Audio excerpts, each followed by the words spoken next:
So my question for you is, do you support Trump's push for redistricting to try and lock in kind of the Republican power in the House? And then also, do you think that there's any other rationale that he might have for that other than for a partisan purpose? Well, unfortunately, redistricting is always partisan, and it's always so ugly. And it was designed that way. It comes after the census, and there's a lot that hangs on it. Well, but it doesn't. But it's not coming after the census this time. It's coming mid-cycle. Right. No, I get it.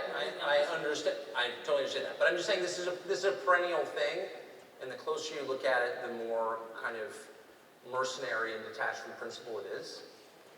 So I would, and I know nothing about the Indiana congressional apportionment.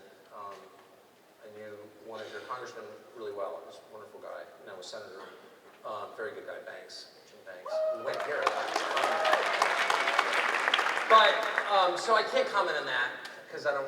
Let me Texas was in the news a lot, right? Like, I mean, I'm sure you heard about that. So here's what I object to. I'll just say what I do think about it, and you can assess that as you will. But I think that apportioning congressional districts by race is like the most, which is really the core issue here, is the most divisive thing you can do. And I think apportioning anything by race is totally immoral because, again, it's collectivist in a way that violates the American sense of justice.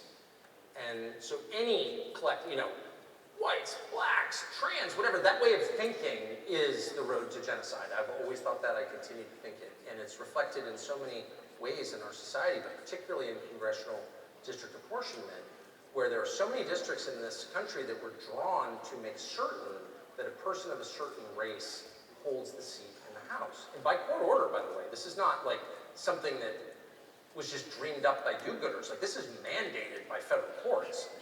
And I think if you want to have like a race war at some point, keep doing stuff like that. Like, that is so bad. It just shouldn't be that way. The idea, first of all, because everything about it is poison, but the core idea is the most poisonous of all, and that is that only someone who looks like you can adequately represent you. It's completely detached from ideas. It's only about race. It's only about ethnicity, skin color. And that right there is a rejection of the core American idea, which is which is on the mall. Everyone ignores it. The MLK, who didn't believe it himself, but whatever. The idea is still worth upholding, which is we're going to be judged by the content of our character, not the color of our skin. That is worth saving. Okay? If it not only is worth saving, that was the whole idea of the country. And so you can't, and by the way, you see this up and down our corrupt systems, not just in the federal courts, not just with congressional apportionment, but medical schools. Well, I mean, certain populations have to have physicians that look like them. Why? Why? I feel like we're getting off the topic. No, this is the topic. No, I'm trying to talk to you about redistricting and. Well, this is the core of redistricting. All these congressional districts are driven. And not all of them are driven by race. Like, okay, Indiana, think about this: 60 to 40. Right. Do you think that it would be fair for Republicans to control approximately 60% of the districts in Indiana and Democrats to control 40%? Would that be fair? You mean, do I think it's fair? Again, I'm taking a pass on the specifics of Indiana because you're clearly outgunning me with local knowledge.